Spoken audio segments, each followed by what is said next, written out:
Hello, Dr. Daniels. You know, this is the remake. You know, thank you for letting me remake it. That's my fault. And I'll be talking about, leadership philosophy and things like that. So, and just pretty much like what a leader is to me somebody that's loving, courageous, trustworthy, understanding. I feel like for me, just my favorite leaders is almost like people I can relate to. When it comes to that, just there's all different type of leaders. You have your Nick Sabans of the world. You got your LeBron James, Steph Curry. So it just all depends on what type of person you would want leading you or take advice from you. And what a leader is to me is just somebody that's just depend definitely dependable on, like, and leaders are gonna make mistakes. I feel like no leader is exempt from making mistakes, but you know but I feel like a leader at the same time is a man or woman that'll tell you, like, when they messed up, and they they correct it.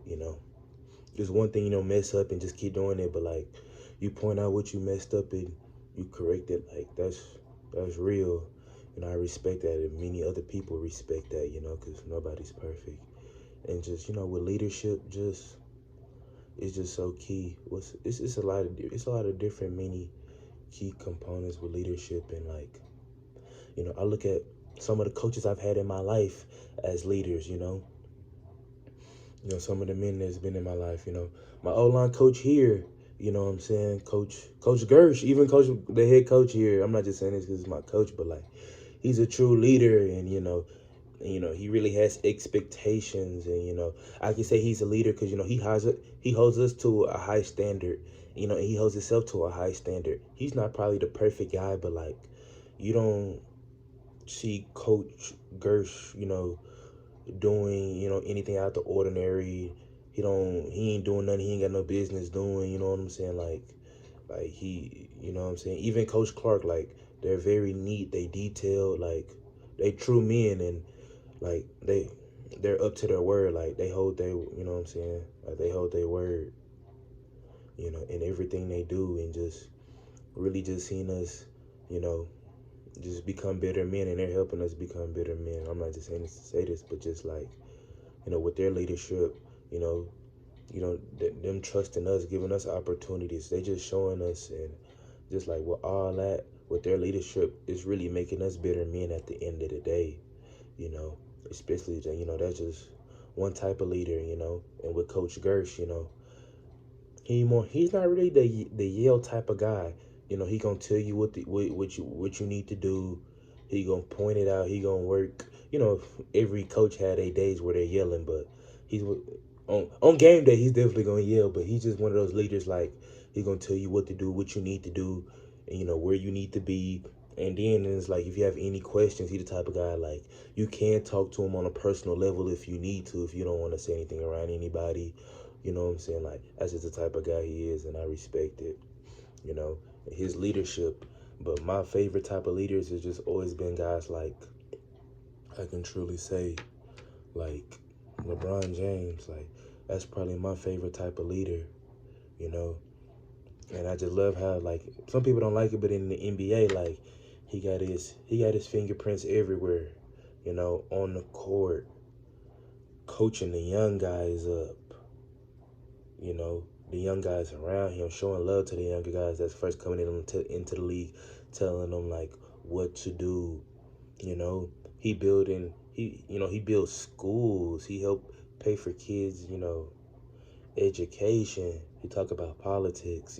That's not for everybody, but it's just like, to me, he's just like a true leader in everything he does. And I just fell in love with his work ethic, because I'm a true believer, like, every leader got to have some type of work ethic, if that's on the job, out on the field, the oil field. Just like, they have to have some type of hard working aspect where people can look at it.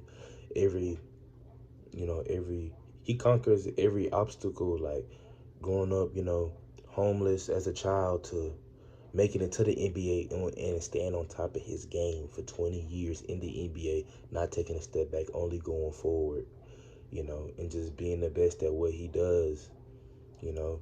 And it's just like he one of them guys you can look up to and you can go to him for, because every leader, well, every person that said they're leader, like everybody's not approachable. And I just feel like he's one of those guys that's approachable, and he really show you like what to do, how to lead.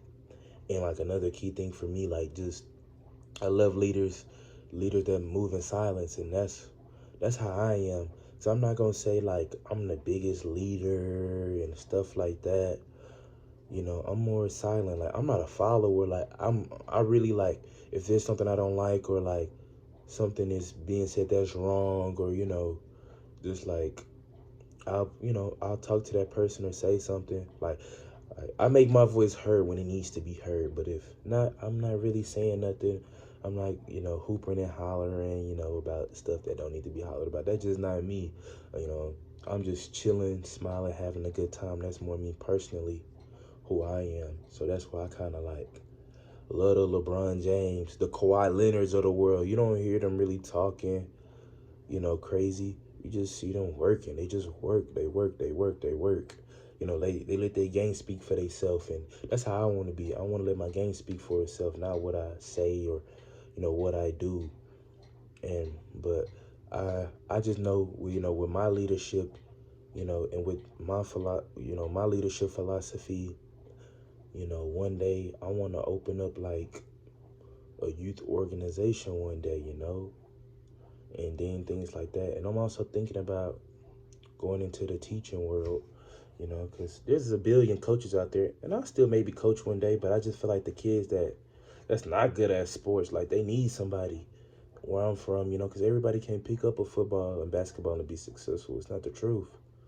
So, so that's where like a lot of kids from the area kind of get confused on like, dang, what should I do? Like, can I even do something? Do I have a future? And they totally have a future. So that's where I feel like I come in and I really help the children. And I don't want to wait till like they high schoolers to work with kids. I really want to work with kids that's like 7, 6, 8, like get them going right at a young path. It's easier, to change kids, mental, they head about what they think when they're young, when they're younger, instead of, when they become older and start experiencing different things. And it's kind of sometimes talking to high schoolers, and older kids like a brick wall. And I was like that, so I can say it. So yeah, that's where I feel like my calling is with the youth. And I know I have to step into my leadership role, being more of a vocal leader. With my leadership philosophy, I know that's what I have to do to impact kids, and like that's what I just have to do, because I really want to change those kids' lives. And there's different programs I want to start, but I just know like I have to be more vocal, with these kids and leading them the right way, you know, loving them, what I'm saying, providing, and just like they're gonna remember all the nice stuff I do for them, but like I feel like the long-term stuff, like they'll remember, is like by me teaching them different like life techniques, if that's me teaching them math problems or just teaching them things about life or saving money, just not literally, but just different key components, I feel like could just truly change these kids' lives. And I feel like that's why God put me here. you know I feel like I'm a likable person, so I just feel like when my leader, I need to have those leadership techniques of just speaking up more and just being more vocal, because it's like I feel like I have a voice that can be heard. I just don't use it, and it's not supposed to be like that. I feel like if you have a gift or talent, use it. So that's what I'm trying to work on, because football's not forever. So after that, I might go back to school and get another degree, but I really want to change lives in the community where I'm from, back home in Dallas. And like in the summertime, I want to start a program, leadership program, and like we feed the kids in the summertime. You know what I'm saying? Because most kids don't eat in the summer; they get all their meals at school. So I want to have different transportation thing, like transportation, meal programs where I can reach the kids. I can meet them. Give them something positive. And I feel like that's great leadership. And So I'm working on that right now to be better, you know.